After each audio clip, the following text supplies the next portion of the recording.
Hello everyone, this is the Neuromancer, bringing you a video where I'm actually not going to talk as much about philosophy as one might think. Now, I know this particular video is going to be about morals, but I'm not really talking about the philosophical side of it here, at least not that much, or not as much as I usually would.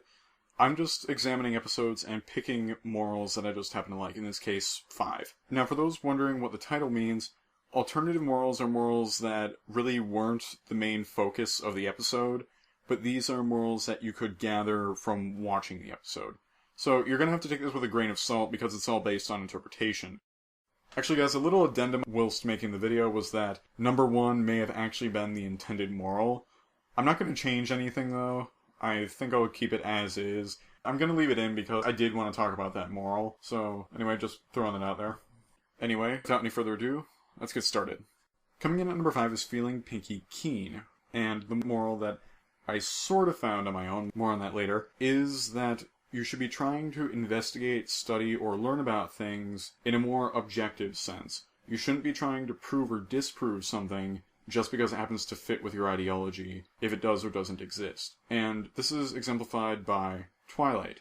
She didn't really seem interested in actually finding out how the Pinkie sense worked. She was more or less looking to disprove it. And even in instances where it looked like she was legitimately trying to find out how it worked, she just got angry when it didn't work the way she expected it to work, rather than trying to figure out how it actually worked. And she got even more angry when actual observations were not further endorsing her ideology, and oftentimes being contrary to it. Truth be told, she really should have been a better scientist. A good skeptic or a good scientist would ideally withhold all their judgments and preconceived notions and try to figure out how something works, because it's there. For example, Pinkie sense is an undeniable thing in this series. You can't just say it isn't there and then just watch it keep working, which Twilight did do, and all it did was get her angry. Now, I got this moral from Josh Scorcher and his review of this episode, which came out recently. There's a link to it in the description. I highly suggest you watch it. It's a very good review. Anyway, number 4 is Hearth-Swarming Eve, and I'm pretty sure you all know where I'm going with this, and that is, leaders can be incompetent, selfish, stubborn, or what have you, and are worth questioning and sometimes even worth rebelling against. The leaders portrayed in the play, or flashback, or however you want to put it, have been shown to be either incompetent, selfish, or, some cases, possibly brutal, definitely stubborn, as, again, all the stuff I mentioned earlier. They really couldn't take criticism and were actually making most of the problems worse, such as most definitely the problem with the Wendigos. In fact, the problem only got solved after they were frozen. Now, on a personal note, this isn't to say that every leader is a bad leader, and to give it an in-show example, there's obviously the princesses, which I'm pretty sure if you questioned them, they would probably actually listen to you, and even if it wasn't that positive, they probably wouldn't be kicking your ass 7 ways to Sunday, and not to say that the other 3 leaders did, but I'm pretty sure that they would probably punish you in some way. Now, at number 3, we have a Canterlot wedding.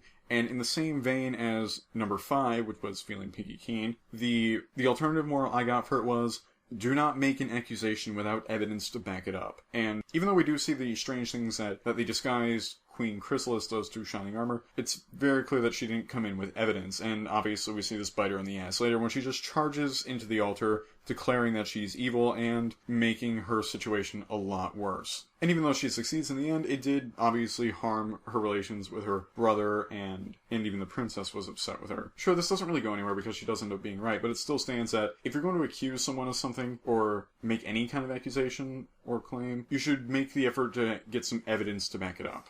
At number 4, we have A Friend Indeed. Now, I personally like this episode, mostly because we have a cynical character, and despite this being an optimistically inclined children's show, he isn't being vilified for it, which is actually something I was pleasantly surprised about, because I was totally expecting him to be cast as some sort of unsympathetic villain. Now, the alternative moral I saw for this episode was, shoving something in someone's face is not going to make them convert to you, or like you, or anything like that. As we see, Pinkie is shoving optimism into the face of Cranky. And I can tell you as someone who is, by my own admission, a cynic, shoving optimism into our faces isn't going to make us optimistic, it just makes you very annoying. However, I would just say, if you have a mindset or ideology or belief, make sure that the person comes around to it of their own accord.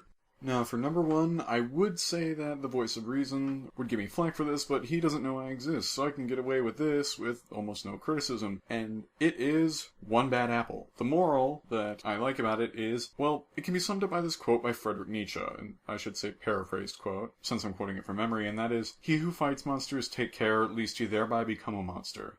And if you gaze into the abyss gazes into you." And what it means is usually, if you have an enemy and you're fighting this enemy, there's a chance you will become as bad as the enemy. And this is for those who think that they can get away with doing morally heinous acts in the name of their ideology, or in the name of, well, anything, just because they're not the other guy. And therefore, it's okay for you to do it. Or that you may be bullying the bully, but that's okay, because you're not that bully, or something like that. And the reason why I like this moral is because I feel it's one of the truest things that Nietzsche has ever said, and one of the truest things ever said in general. And unfortunately this isn't taught enough because I've noticed that some people don't even recognize that they've become as bad as their opposition. And often it's because, or often the excuse to rationalize it is, well, I'm not the opposition. Or, if I'm doing it, then I have justified reasons for doing it. Hypocrisy, if you will. Or at the very least, if there isn't a hypocrisy, they'll try and claim that they're still noble for it. And I felt I should include this because I don't know why I neglected to put this in my original Nietzsche video. I feel as though I should, considering how much I revere that statement. Simply because it's, if you ask me, it's just a very true statement.